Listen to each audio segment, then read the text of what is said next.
je voulais vous parler de signature électronique et de signature dans les PDF et représenter, réillustrer un petit peu quels sont les enjeux, les difficultés et les nouveaux paradigmes qu'impose la signature électronique. Donc, vous devriez voir mon écran ici. Donc, vous avez un PDF ici à gauche, hein, c'est un des PDF que l'on génère, donc que l'on forge, une attestation de formation. Ce PDF, en fait, quand on le met dans Paxpar, donc à droite, alors on va oublier tout ce qui est checklist, on va se focaliser uniquement sur la première étape. Donc, quelle que soit la checklist, on a toujours une première étape qui est une analyse en profondeur du PDF. Donc, dans cette première étape, le fichier PDF déposé, on va retrouver beaucoup de choses. Et c'est toujours sur ces éléments-là qu'on va appuyer le reste de l'analyse de la checklist. Donc, on va avoir les pièces jointes, ça on ne va pas trop en parler, mais surtout les signatures et les annotations. Vous verrez que les annotations ont un rôle assez particulier avec les signatures. Donc ici, dans le document que l'on vient de déposer, l'habilitation, on a trois signatures électroniques. Henri, Patrick, Thierry, donc qui sont les trois personnes, je ne sais plus qui est qui, il y a un formateur, il y a un élève. Bon. C'est les trois signatures qui ont été déposées. Bon. Jusque-là, on pourrait se dire c'est bon, c'est suffisant, hein, il suffit de savoir qui a signé.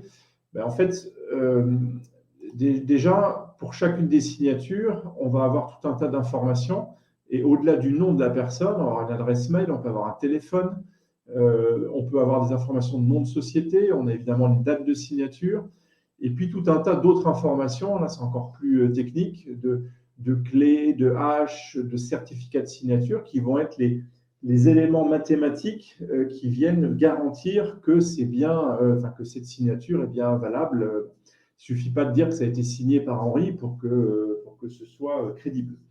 Donc, tous ces éléments sont autant d'éléments techniques qu'il va falloir vérifier, le certificat notamment.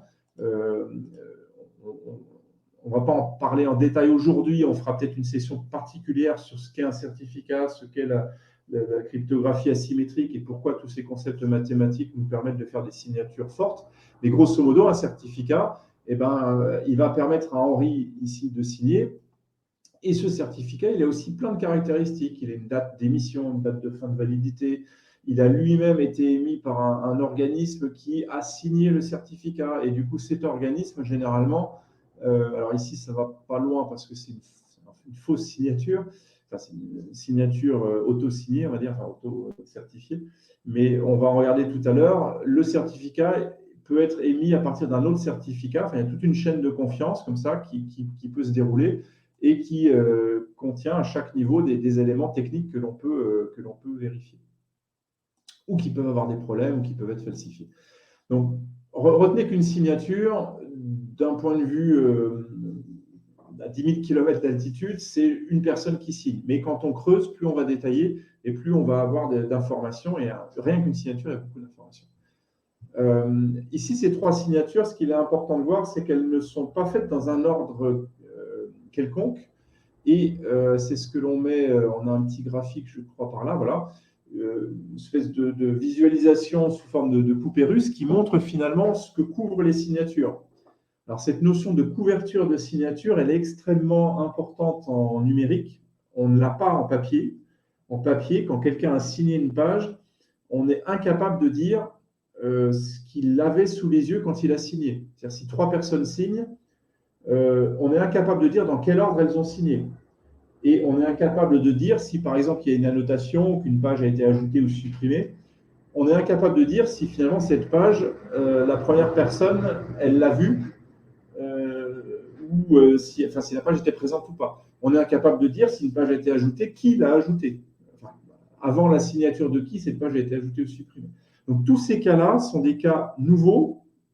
En fait, ils étaient présents avant, mais ils étaient indémontrables, donc juridiquement, on pouvait toujours contester que le document qu'on avait signé n'était pas celui qu'on a eu sous les yeux, mais devant les tribunaux, ça donnait des situations un peu ubuesques. Là, en numérique, on peut tout vérifier, on peut tout contrôler. Donc ici, c'est cette représentation simpliste ici, parce qu'il n'y a qu'une page et que les trois signatures sont faites sans particularité. On voit que la page le document d'une page a d'abord été signé par Henri, puis par Patrick, puis par Thierry, et que le PDF représente en fait l'ensemble de ce process-là.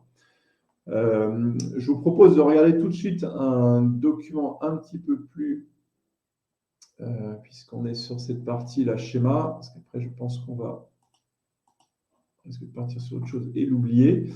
Donc si... ah zut, j'aurais pas dû faire. C'est pas grave, j'ai fait un clic de trop. Voilà. Je vais prendre un document, alors je crois que c'est celui-ci. Alors c'est des documents assurance, enfin bref, un PDF relativement long. La longueur du PDF, on s'en moque, hein, c'est pas le sujet.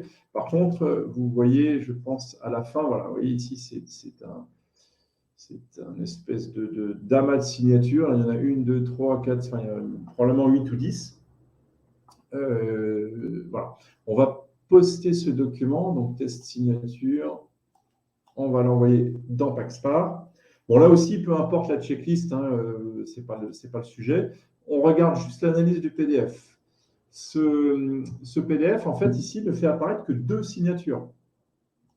Alors, c'est curieux, pourtant, on a vu que le document semblait en présenter tout un paquet. Alors, je vous le remontre. Hein. Ici, on voit qu'il y a plein de signatures DocuSign.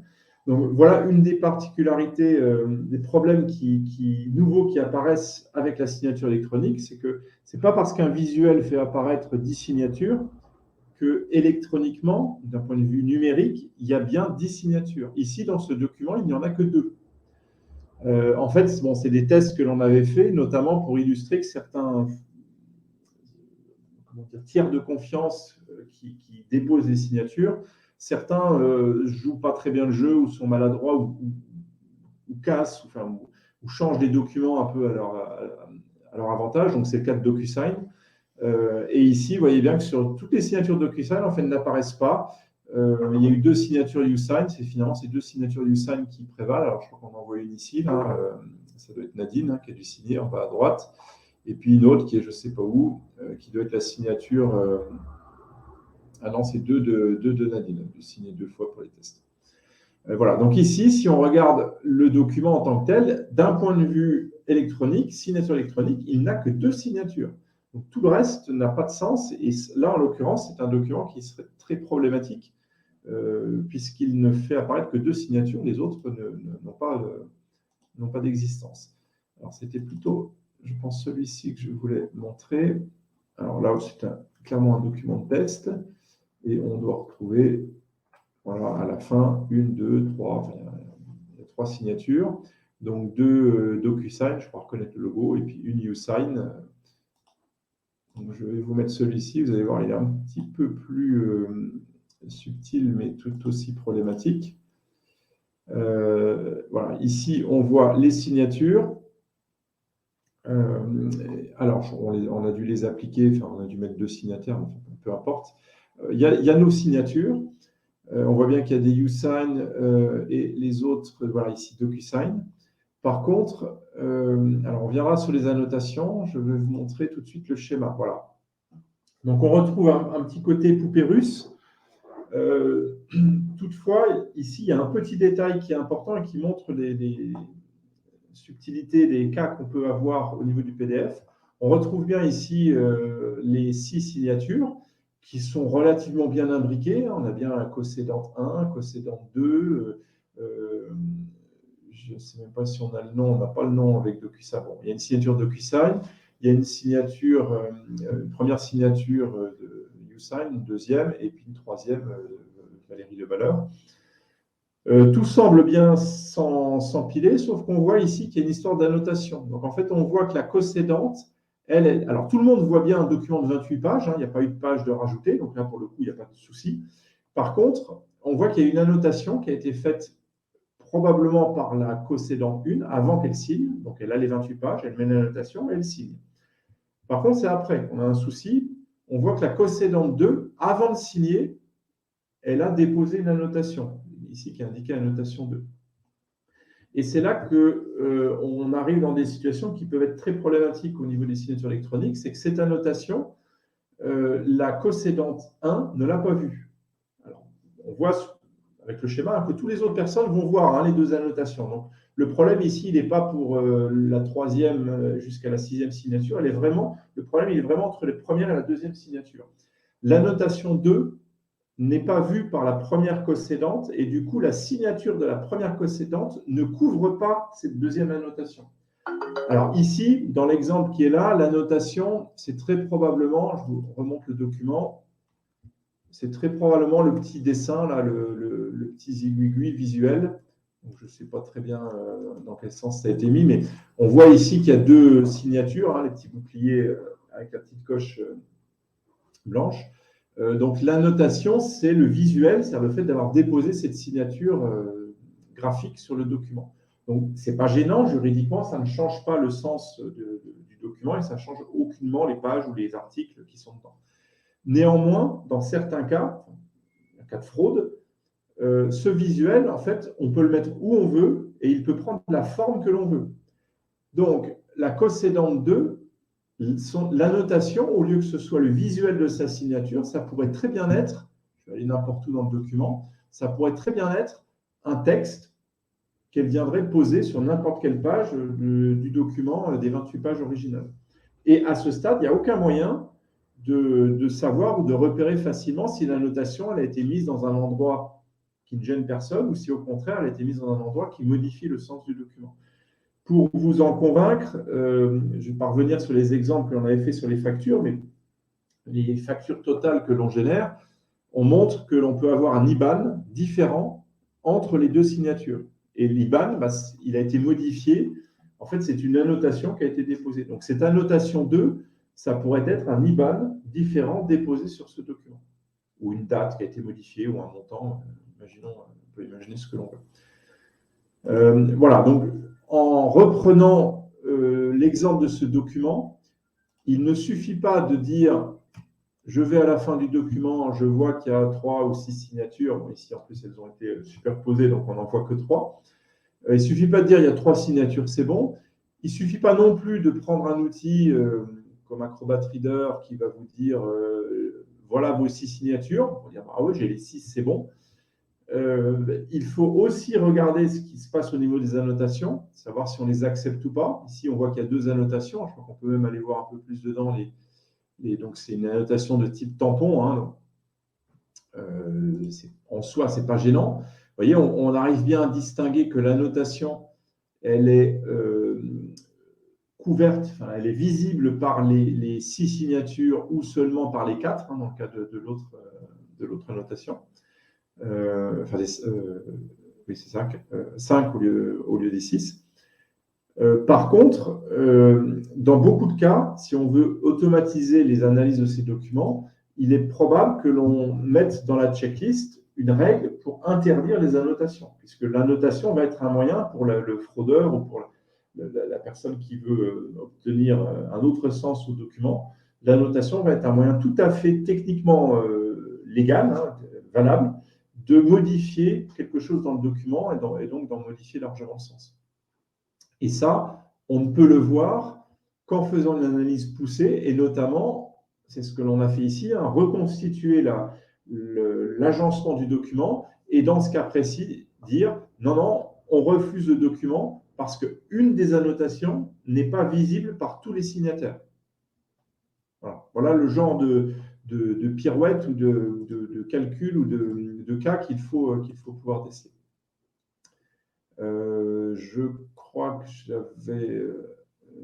que là j'ai tout mis. On a vu les 2 documents. Les annotations, on en a parlé. Donc les signatures, les hiérarchies. Et je termine là les 30 secondes qu'il me reste pour vous parler aussi des pièces jointes. Alors je vais reprendre une habilitation ou un carnet.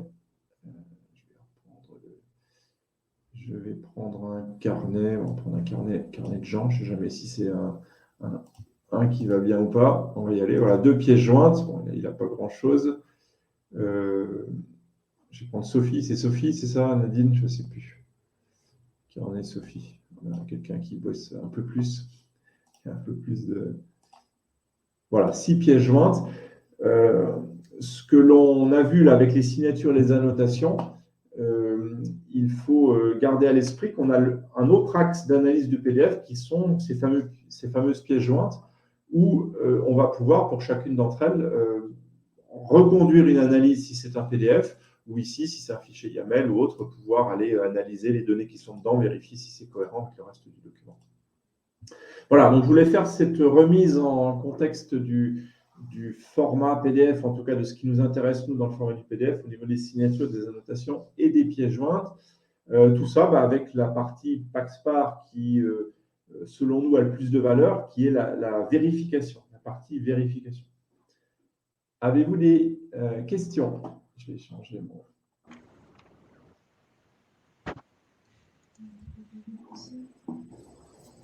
Oui, il faut acheter mon truc de PDF. Pas de questions? Oui, bon, bonjour à tous. Moi, je n'ai pas de questions. Merci Philippe pour ta présentation. Il y a 2 jours, je suis tombé vraiment par hasard par une vidéo sur YouTube d'un youtubeur que je suis.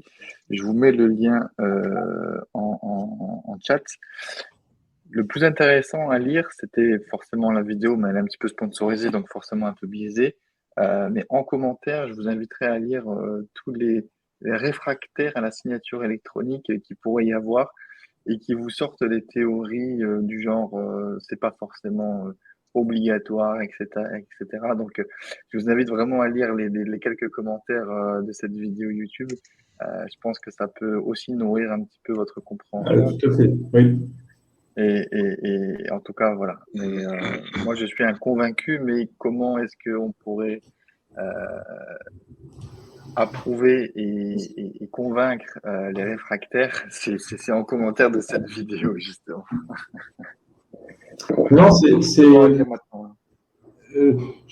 forcément, nous, on le présente de façon très vendeur, positive et optimiste, mais il y a aussi des vrais arguments et des vrais freins.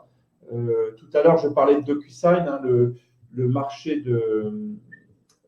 des prestataires de signature électronique, c'est une vraie jungle et tous n'ont pas des comportements très constructif. Voilà, quand vous faites signer un document par 2 personnes, s'il y en a un qui signe DocuSign et l'autre Universal ou YouSign, ce n'est pas compatible. Donc ça, c'est sûr que ça rassure les gens, ça crée plein de biais et ça gâche un peu la démarche qui finalement est quand même bien plus solide. Une signature électronique est quand même bien plus solide qu'une signature papier. Donc ça veut dire que en théorie, quelqu'un qui signe électroniquement avec un service, l'autre service pourrait dire que ça n'a aucune validité, aucune valeur. Alors, c'est pas juridiquement, je pense qu'ils ne se contredisent pas, hein. Chacun a blindé juridiquement son truc et ça reste, à mon avis, opposable juridiquement et pour l'un et pour l'autre. C'est plutôt que chacun essaie de capter un petit peu comme Apple qui veut enfermer les gens dans son écosystème et Microsoft qui fait la même chose.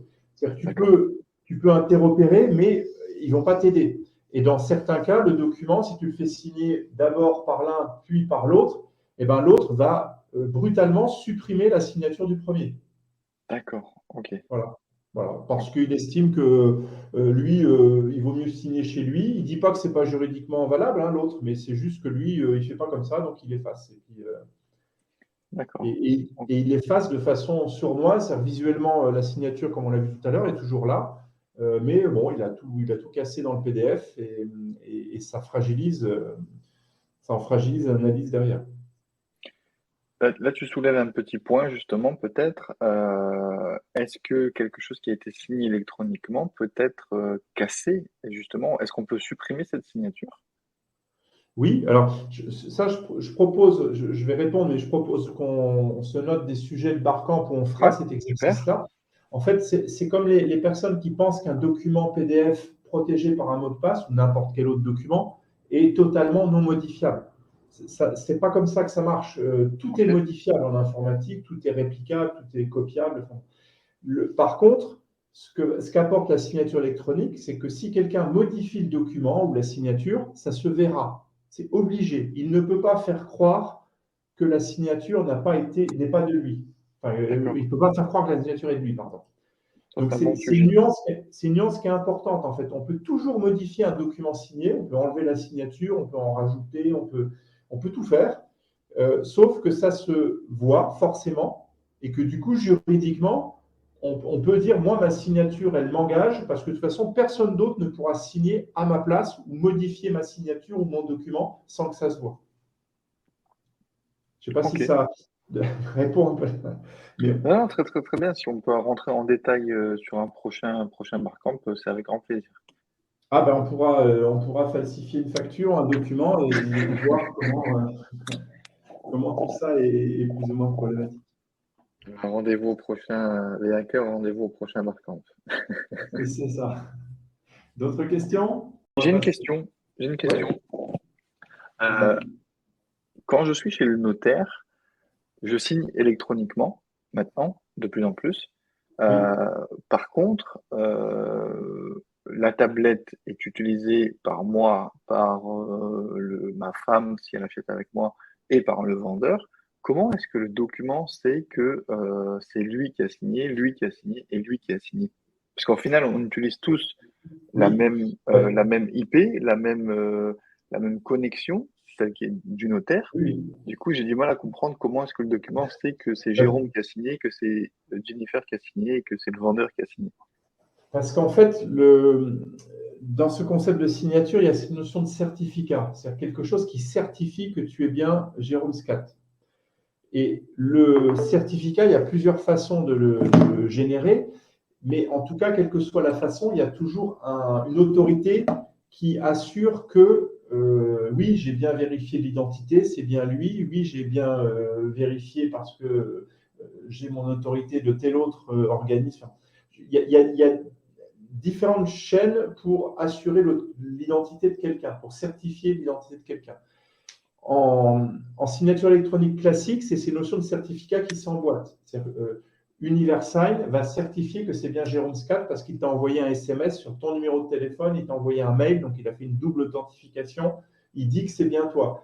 Et on croit sur parole YouSign, par exemple, parce qu'eux-mêmes ont un certificat issu je ne sais pas quoi, de l'organisme français qui habilite les tiers Ok, de signature électronique, qui lui-même obtient son certificat de l'organisme européen, qui lui-même.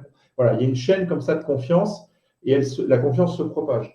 Pour les notaires, et il y a beaucoup de professions qui font comme ça, mais les notaires, c'est particulier, hein, ils estiment qu'eux-mêmes sont autorités de confiance. d'accord. Ok, Ce qui, pour le coup, est vrai. Hein. L'essentiel du rôle d'un notaire, c'est d'être quelqu'un qui dit la vérité. Enfin, quand il te fait un acte il signe un truc de propriété ou je ne sais pas quoi, ou qu'il a consulté les registres pour dire que l'appartement ou le terrain, il est un tel, il dit, il est la vérité. Il est la vérité écrite de l'État, le notaire. Donc, quelque part, c'est pas déconnant de dire que le notaire, s'il a en face de lui quelqu'un et qu'il sait que c'est Jérôme Scat, je ne sais pas trop comment, hein, je ne sais pas si tu as demandé ta pièce d'identité, oui, oui, mais c'est le notaire qui dit oui, c'est bien Jérôme qui était là. D'ailleurs, ils ont une problématique assez forte, les notaires, avec leur signature électronique. C'est théoriquement, ils n'ont légalement pas le droit de te faire signer un document si tu n'es pas physiquement dans leur bureau. d'accord. Ok, Normalement, tu signeras jamais un document notarié à distance. Voilà. Bon, d'accord. c'est leur credo. Alors c'est bien, mais je pense que c'est un petit peu c'est l'époque glaciaire là, pour les dinosaures qui arrivent. Je ne suis pas certain que ça durera longtemps, ça. Enfin, je vois mal les notaires s'en sortir dans leur petit îlot parce que finalement, quand eux disent c'est Jérôme Scat, bah, c'est eux qui le disent, mais personne d'autre peut utiliser ça pour que tu puisses signer d'autres documents. Et à l'inverse, ils ne veulent pas utiliser eux d'autres systèmes d'authentification. D'accord. Ton iPhone, c'est probablement beaucoup mieux que ton notaire qui tu es. Et c'est, D'accord. et c'est, et c'est dommage que le document que tu signes chez un notaire, il a une signature Jérôme Scat qui n'est pas du tout la même que celle que tu utiliserais si tu signais avec un autre PC. Donc, ça, c'est un des freins à la signature électronique. Tu vois, il n'y a pas de standardisation ou de convergence de l'identification des personnes. Et je ne Clair. parle pas de blockchain qui arrive aussi là-dedans avec une approche encore différente. Mais ça, dans tous les cas, ça ne change rien au principe de signature électronique, aux algorithmes et au fait que le document qui est signé, il est verrouillé chez ton notaire et que si quelqu'un veut le modifier, ça se verra. Et le document que tu signerais chez YouSign, DocuSign, c'est pareil, il est scellé et si quelqu'un le modifie, ça se voit aussi. D'ailleurs, Super. Merci en tout cas.